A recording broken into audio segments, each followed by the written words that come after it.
Hello and welcome to this week's lineup of exciting lifestyle and entertainment news here on Culture Mosaic. Now, this week's edition will be filled up with music and festive atmosphere brought about by people from across the country. Mường ethnic community treasure nature and pray for a bumper crop and health through unique festival. Director Leon Lê and the love for traditional opera, Cải Lương, and his recently released film Song Lang.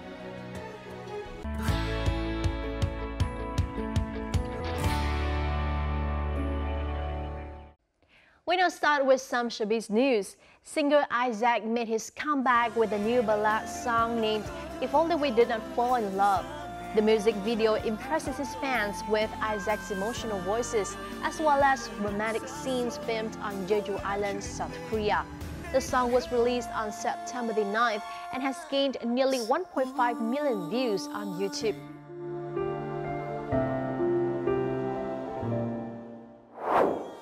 Sarah is a South Korean singer who made her debut in V-pop through the show The Voice.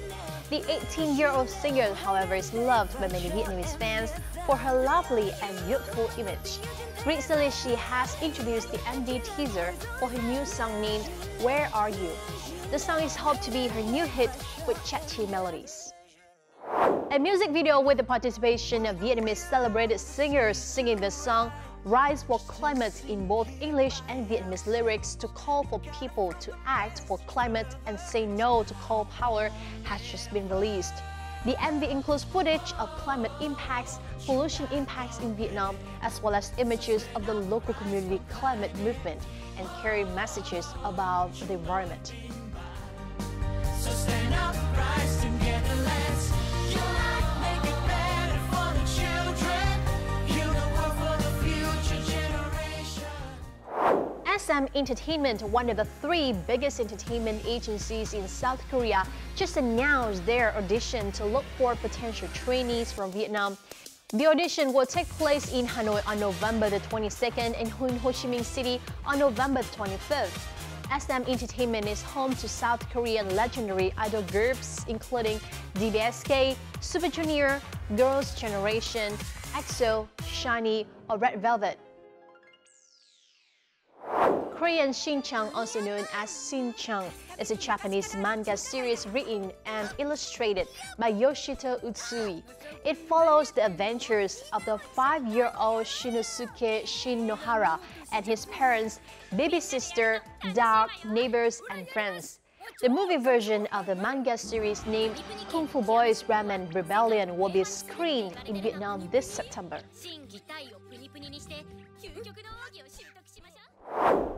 Immortal, a horror film by director Victor Vũ, is set to hit the domestic cinema boxes in October. The Immortal tells the adventure of An, starred Đinh Ngọc Diệp, who's looking for an answer to her dream, in which she's led to a cave where the secret of Hùng, or Quách Ngọc Ngoan, is kept. Hùng has lived through 3 centuries with hatred and an ambition to change human history. Victor Vũ is a Vietnamese-American film director, writer, producer, and best known for the films Yellow Flowers on the Green Grass. Ai cũng nghĩ là cậu đã chết. Nơi ai mỏi bước chân tìm về nương náu. Launched by VTV from 2014, VTV Awards is held annually to honor outstanding figures in the fields of film, music, theater, and TV programs that have received positive responses from local audiences during the year. This year, the awarding ceremony was held on September the 7th with the theme VTV Awards Colors of 2018, attracted hundreds of people, including remarkable figures, TV producers, and their fans. The awarding ceremony is divided into 3 parts, which represent 3 symbolic colors of Vietnam television. Red represents enthusiasm, green represents creativity, and blue represents emotions.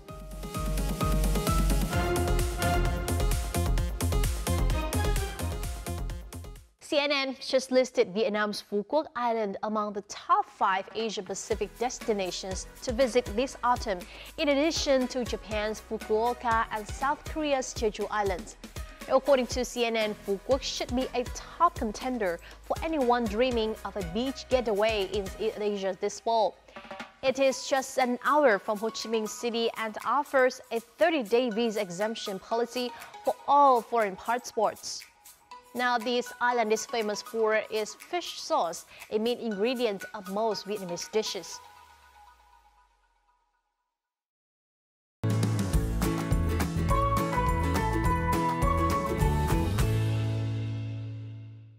Festivals are considered an indispensable part in the lives of ethnic groups and amusingly reflect their daily lives.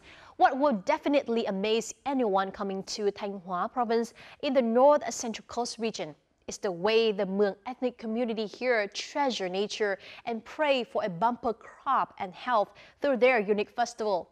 Over time, it has become the locals' pride as well as cultural identity. And in this week's Culture and Lifestyle, let's visit Ngọc Lặc district in Thanh Hóa province to find out more about this engaging festival that you cannot find anywhere else.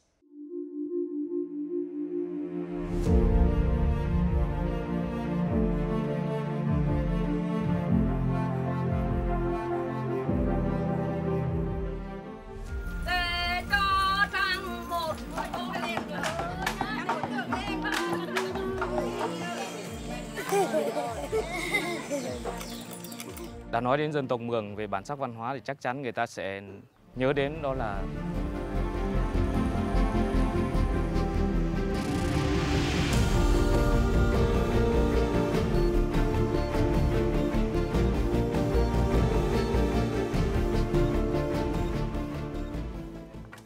In the Mường language, pon means dancing and pong means flower.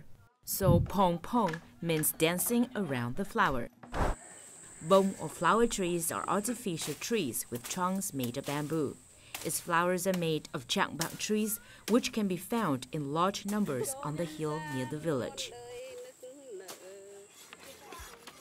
With a soft and flexible trunk, chang bạc trees can be trimmed into small paddle shapes.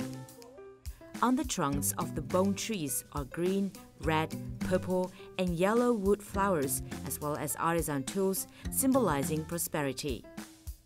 For the Mường people, the bông tree, the central object in the festival, is the symbol of the vast universe, bringing together everything nature has bestowed upon humans. More than a dance festival, Pong Pong also conveys the wishes of the people here. Lễ hội này thường diễn ra rằm tháng 7, tháng Giêng, tháng 3. Cái hội lễ này nó có ý nghĩa là cầu trời, cầu đất, cầu mưa, cầu nắng, cho mưa thuận gió hòa để mà làm mà ăn. Cái thứ hai là cầu tổ tiên để mà cứu cho cái người ốm.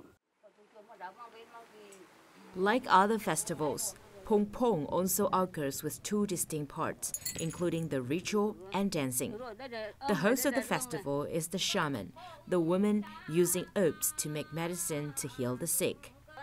The ritual part is conducted in a spiritual and solemn way, expressing the respect of the shaman and the ritual's participants for the ancestors who created traditional medicine using Vietnamese herbs. The ritual asks for ancestors' permission to begin the Pong Pong festival. Tiết mục này là quan trọng nhất của người Mường đấy. Pong Pong là cái người Mường Thanh Hóa. Còn cái người Mường khác, cái dân tộc khác là làm cái khác, không có làm cái này. The dancing part can last 2 days and nights with 48 different dances. All of them are performed around the bông tree, reappearing old customs and practices of the Mường ethnic community in the locality and reflecting the spiritual life and production of the people here. The lively dancing of the performers transforms the laborious work of the locals into fun performances, bringing joy directly not only to performers but also audiences. Trong cái trò diễn thì mình thích đó là săn bắn và thứ hai là cày cấy. Các cụ bảo là bây giờ có cày cấy thì mới có cơm có gạo để ăn, và có cơm có gạo ăn rồi thì phải có thức ăn, đồ ăn, như là muốn có đồ ăn thì mình phải đi săn bắn. The Pong Pong Festival is recognized as a National Intangible Cultural Heritage in 2017. There was a time when the festival was forgotten. Therefore, preservation and promotion of this traditional festival is now a matter of concern to local authorities. Trong năm 2018, chính quyền địa phương cũng đã có cái chỉ đạo cho 16 làng là thành lập cái câu lạc bộ văn hóa dân gian Mường, và đồng thời cũng phối kết hợp với nghệ nhân Phạm Thị Tắng là luôn luôn duy trì cái đội múa Pồn Pông của xã Công Ngọc và thường xuyên tham gia các cái lễ hội lớn của huyện cũng như của tỉnh. Pong Pong Festival is considered one of the distinctive cultural characteristics of the Mường ethnic people, contributing a large part to Vietnam's folk cultural heritage. The laughter along with the lyrics and dancing associated with the gong sound in the Pong Pong Festival will give anyone who has soaked up the festive atmosphere even once unforgettable memories.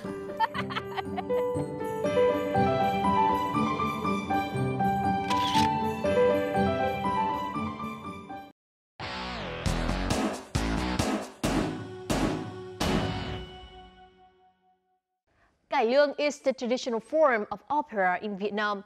Although past its golden age, many passionate people still love this art form and hope to promote it, introducing Vietnamese opera to other people. One such person is overseas Vietnamese director Leon Lê. Though he left Vietnam at a very young age, his love for cải lương never faded, and he dreamed of making a cải lương show. This dream was somehow fulfilled through his recently released film Song Lang. We're going to sit down with our reporter to learn more about Leon's passion for cải lương in this week's On the Mic. Gió mang hơi lạnh chạnh lòng người con chốn. Leon Quang Lê, or Leon Lê, was born in Vietnam in 1977. His love for cải lương started at a young age. Ever since childhood, he was fascinated with acting and cải lương plays. His idols were the treasures of Vietnamese folk opera such as Thanh Nga, Kim Cương, Bạch Tuyết, and Ngọc Giàu. If it wasn't for his migration with his family to the US, Leon could have been a cải lương singer.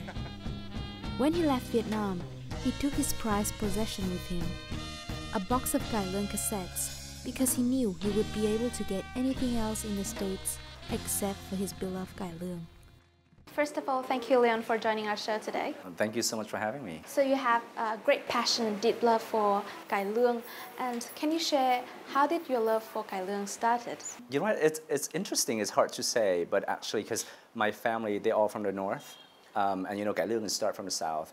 Actually, I love all of Vietnamese cultural music. I love hát bội, I love chèo, I love cải lương.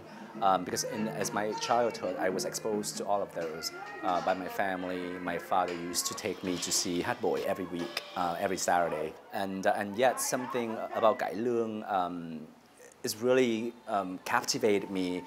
I remember I was like 5 or 6 years old and looking at the black and white TV, and they were playing Kiều Nguyệt Nga, which is a very, very famous cải lương.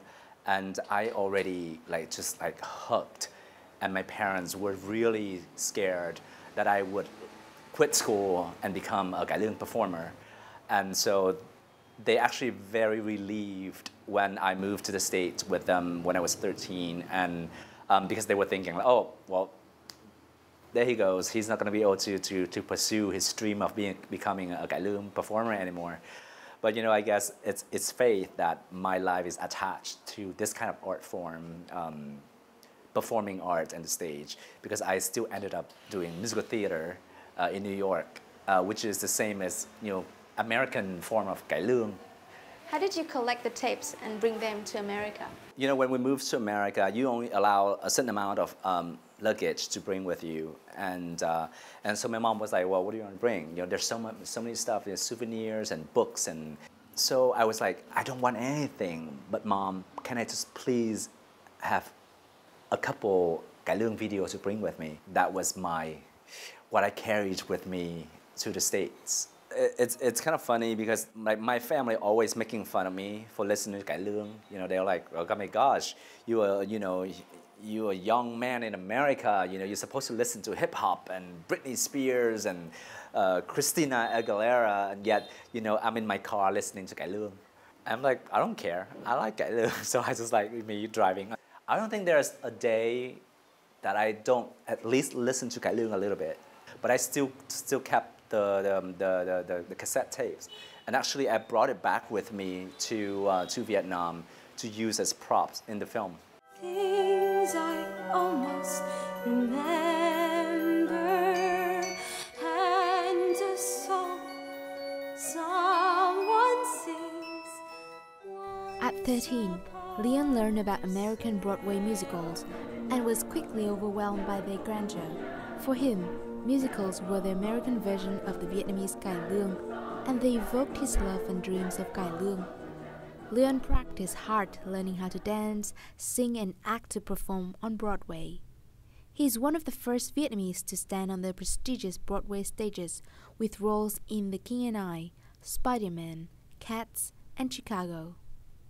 However, his dreams with Cải Lương still persuade him to return. Returning to Vietnam in 2008, Leon landed roles in the Vietnamese films like The Prince and the Pagoda Boy. Những nụ hôn rực rỡ. Chúng tôi hát ở đâu? Ở trên bãi biển hay trên bãi cỏ? How did your career as an actor and acting Broadway started? Was it derived from your love for Cải Lương? I suppose so. You know, when I discovered there's a thing called musical theater in America, I realized, oh my gosh, this is just like Cải Lương. You know, they singing songs, they use songs to express emotions and tell the stories, and that's exactly what Cải Lương is. I find myself very connected to that musical theater art form, and I suppose, you know, in a way, because my love for Cải Lương, you know, is translated into English, and it's like, oh, this is what I'm going to do now, since I can't do the other one, you know. That's why I never have a dream to become a pop star. I want to be in musical theater, because I like the fact that you tell a story. You go through the whole emotional journey for 2 hours to tell the story. That's what gives me the inspiration and the satisfaction. What was the role of Cải Lương on your art journey in America? I never stopped listening to it. You know, there are times when I do the show and then I go home, on the subway home, I would listen to Cải Lương. And sometimes, you know, going to work, I would listen to Cải Lương. So it's always a part of my life. With my years of working in theater, you know, I had the opportunity to work with a lot of like the best of the best in terms of directors and actors and composer, choreographer, lighting designer, set designer. So even though I never went to school for directing or for screenwriting, I think in some way I've absorbed all of those. And yeah, especially with the project like Song Lang, you know, which requires so much stage, theatrical skill. Song Lang or Song Lan is a musical instrument of Cải Lương used to keep the rhythm of the play. It can also be understood as two men. This is also the name of Leon's first movie. The film is set in Saigon in the 1980s. The movie is about two male characters from different backgrounds and lives, but were connected by Cải Lương. The characters' love for Cải Lương changed their lives forever. Cải Lương inclusion in the film was very casual and natural, so the viewers, whether they have known or are unfamiliar with Cải Lương, can still enjoy and be attracted to the story while watching Song Lang. Mình cảm thấy rất là xúc động bởi vì thực ra bản thân mình lại là một người khá là đam mê về nghệ thuật sân khấu cải lương. Mặc dù trong cả cái thời tuổi trẻ của mình thì lại không có cơ hội để được tiếp cận. Mỗi lần mà muốn được xem cải lương hay là muốn được nghe tin về nghệ sĩ cải lương thì mình phải xin ba mẹ được mua một cái băng cải lương, coi như đấy là phần thưởng học sinh giỏi ấy. Thành ra là khi mà được chứng kiến những cái hình ảnh hoàng kim lộng lẫy như thế trong phim ấy thì mình rất là xúc động. Và đây là phim mà kể về cuộc đời của nghệ sĩ, về những con người. Toàn là bộ phim này em thấy năng có tính nhân văn rất là hay. em rất là thích ạ. Besides being a tribute to the director's love of cải lương, Song Lang also shows Leon's efforts to bring his appreciation of this national art to his modern audiences.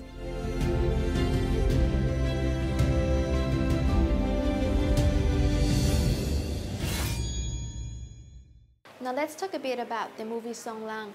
Have making this movie satisfied your dream, your wish with cải lương? With the Song Lang project, in some way I had fulfilled one of my promises with cải lương.